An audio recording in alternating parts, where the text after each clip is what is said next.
এটা পৃথিবীর সবচেয়ে বড় ওয়াটারফল সিস্টেম। 275টা ওয়াটারফল একসাথে হয়ে এই ওয়াটারফল সিস্টেমটা তৈরি করে। এটা প্রস্থ 3 গুণ নায়াগ্রা ফলসের তুলনায় এবং উচ্চতায় নায়াগ্রা ফলসের তুলনায় 1.5 গুণ। এটার অবস্থান করে ব্রাজিল এবং আর্জেন্টিনা সীমান্তে, এক পাশে ব্রাজিল, এক পাশে আর্জেন্টিনা। এবং এটা ট্রেডিশনাল যে কলোনিয়াল সীমান্ত ছিল স্প্যানিশ এবং পর্তুগিজ কলোনিগুলোর, সেটারও একটা সীমান্ত ছিল। ইগুয়াসু ফলসের নামটা আসে গুয়ারানি একটা শব্দ থেকে, ইগুয়াসু, যেটার মানে হচ্ছে বড় পানি, এবং কথাটা তো আসলে 100% সত্য।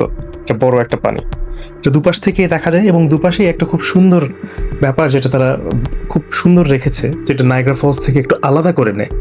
সেটা হলো যে তারা শহরগুলোকে ওয়াটারফল পর্যন্ত আসতে দেয়নি। আশপাশের জায়গাটাকে ন্যাশনাল পার্ক ডিক্লেয়ার করে জঙ্গলটা কমপ্লিটলি ইনট্যাক্ট রয়ে গেছে, এবং এমনকি জাগুয়ারও দেখা যেতে পারে বলা হয়।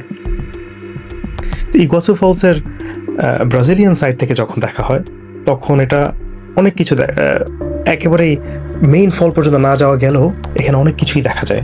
যেমন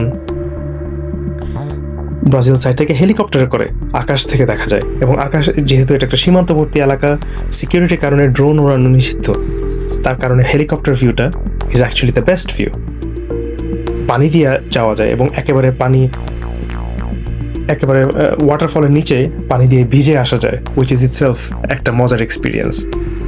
আর তাছাড়া হাঁটতে হাঁটতে ওয়াকওয়েগুলো একেবারেই ওয়াটারফলের মুখ পর্যন্ত নিয়ে যায়, যেটা itself is also an experience. কিন্তু on the other hand, the Argentinian side, এটা বিশাল একটা জায়গা।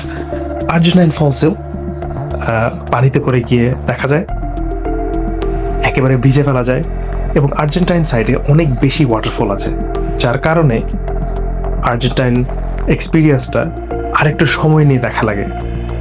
আর্জেন্টাইন সাইডে 3টা আলাদা আলাদা ট্রেল আছে। একটা আছে নিচের ট্রেল, যেটা একেবারে ওয়াটারফলগুলোর মুখে নিয়ে যায়। একটা আছে উপর দিকের ট্রেল, যেটা ওয়াটারফলগুলোর উপর দিক থেকে দেখার একটা সুযোগ দেয়। এবং মেইন যে জিনিসটা আর্জেন্টিনিয়ান সাইডটাকে বেটার করে ফেলে ব্রাজিলিয়ান সাইড থেকেও, যেটা ইজ দ্য, বলা যেতে পারে, the king of the Iguazu Falls, হচ্ছে একটা জায়গা যেটার নাম হচ্ছে এল গারগান্তা দেল দিয়াবলো, যেটা বাংলা করলে হবে শয়তানের গলা, ইবলিশের গলা বলা হয়, কারণ এটা এত পাওয়ারফুল এবং এত স্ট্রং একটা জায়গা। এবং এই জায়গাটাই হচ্ছে the cream of the Iguazu false.